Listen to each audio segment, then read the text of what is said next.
Bonsoir à tous. Vous posez certainement la question de savoir comment épargner, comment mettre de côté cet argent pour m'offrir cette maison de rêve, pour assurer l'avenir de mes enfants, pour assurer mon avenir. Pourquoi pas pour m'offrir ce voyage de rêve dont j'ai tant rêvé. Alors, beaucoup de personnes se posent cette question et si vous faites partie de ces personnes, alors vous êtes tombé sur la bonne vidéo. Il y a cela quelques années, j'étais confrontée au même problème. Je ne savais pas comment épargner. J'avais comme l'impression que chaque fois que je travaillais, je n'arrivais pas à garder de l'argent et à la fin du mois, pap, je n'avais plus rien. Donc, je me suis documentée, j'ai fait beaucoup de recherches et aussi par rapport aux expériences, j'ai pu trouver des solutions qui ont marché chez moi et que j'aimerais partager avec vous. Alors, j'ai 7 solutions ou propositions pour vous permettre d'épargner.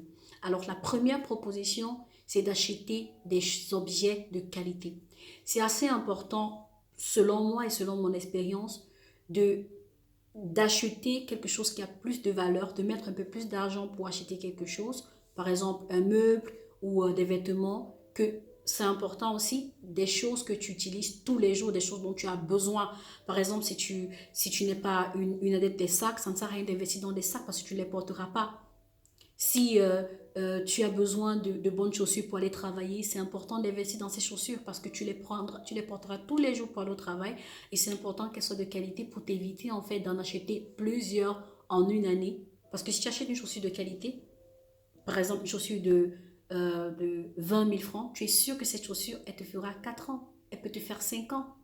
Mais si tu achètes une chaussure de 2 000, 3 000, en l'apportant après un mois, elle sera usée. Tu vas te retrouver en une année en train d'acheter 4 à 5 chaussures. Et lorsque tu calcules, après 5 ans, ça te fait parfois 3 fois, 4 fois ce que tu aurais eu à dépenser si tu achetais une chaussure de qualité.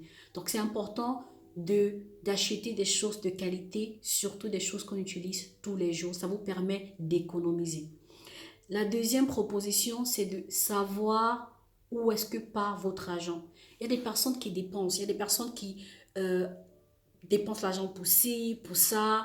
Lorsqu'ils vont faire les courses, achètent de tout et de rien. Ils viennent les mettre à la maison. Et parfois, tu oublies. Il y a, par exemple, ce paquet, je sais pas, de biscuits que tu as acheté il y a de cela 2 semaines. Tu l'as mis dans le placard. Tu ne sais même plus que tu l'as, en fait.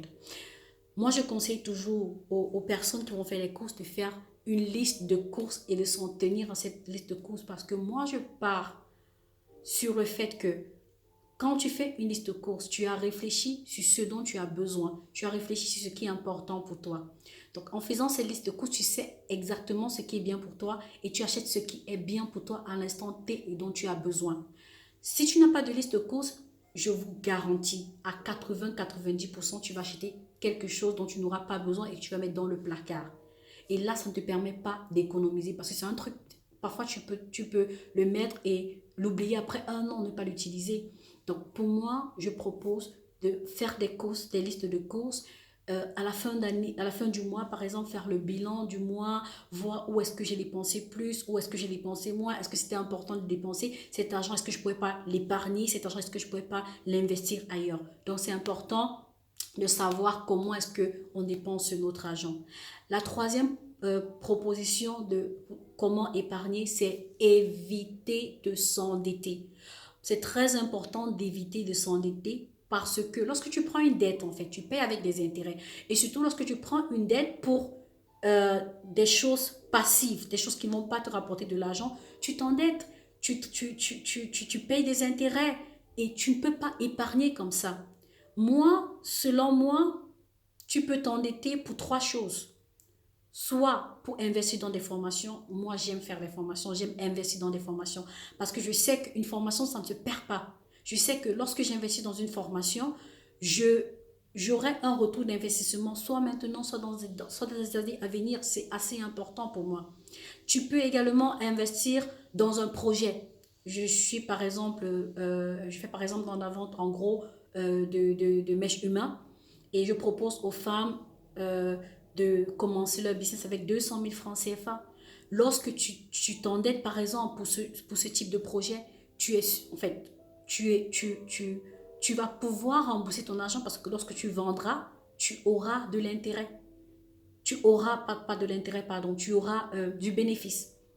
Et donc, tu pourras rembourser ta dette et gagner du bénéfice. Et avec ce bénéfice, pouvoir faire fluctuer ton projet, pouvoir faire fluctuer ton entreprise.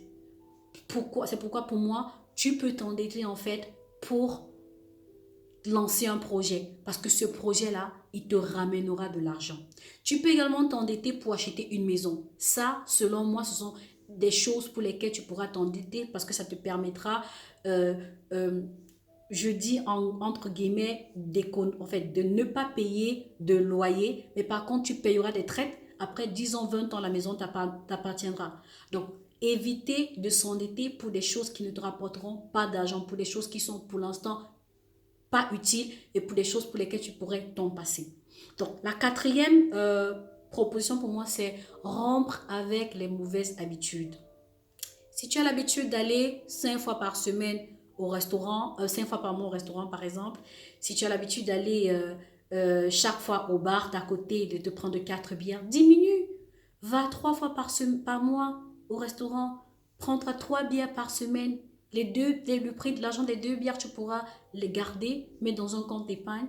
Et ce qui est sûr, après un certain nombre de temps, tu auras de l'argent que tu auras mis de côté, que tu pourras investir ou bien que tu pourras mieux utiliser. Pardon. Donc, la cinquième proposition, c'est régler ses factures à temps.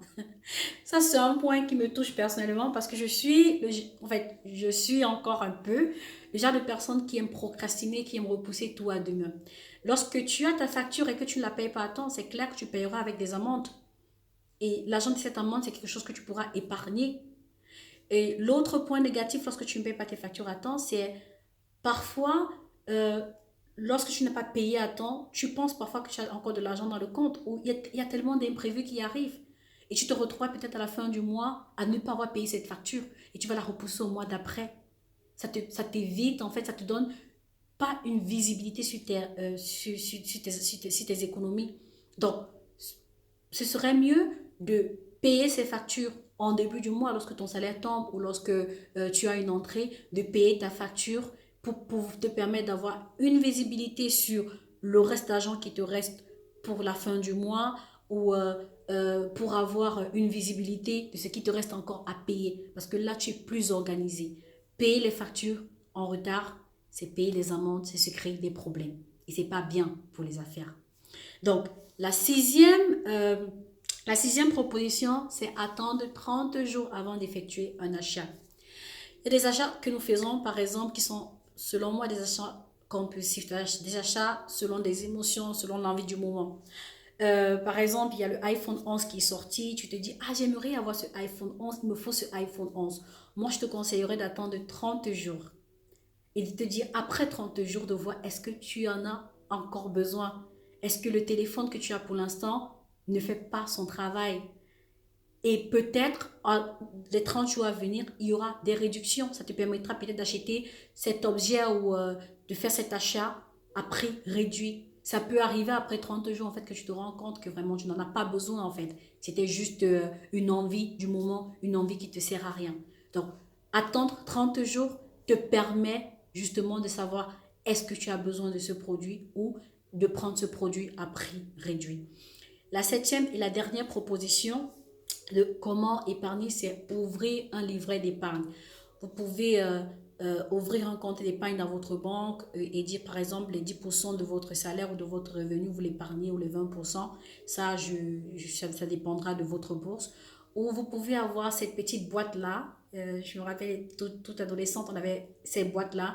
Mais on avait déjà de boîtes que tu pouvais ouvrir et chaque fois tu ouvres, tu secoues et tu dis je retire un 100 francs ou un 50 et après tu n'as plus grand-chose en fait. Donc c'est bien d'avoir ces boîtes où à laquelle tu ne peux pas facilement avoir accès. Tu mettras de l'argent dedans par semaine, par mois, selon toi. Lorsque tu as un peu d'argent qui reste, tu mets dans le compte d'épargne. Ça te permettra après un certain moment d'avoir un certain budget avec lequel tu pourras investir. Alors, je suis arrivée à la fin de cette vidéo. J'espère que cette vidéo vous a plu et que ces conseils, vous pourriez les mettre en pratique et que ça pourra vous aider à économiser parce que c'est assez important d'économiser. C'est assez clair pour s'offrir certaines choses. Il faut avoir de l'argent. Et si tu n'économises pas et si tu dépenses n'importe comment, tu ne pourras pas facilement atteindre tes objectifs. Donc, si vous avez aimé cette vidéo, vous pouvez tout simplement la partager, vous pouvez la liker et vous pouvez vous abonner, tout simplement.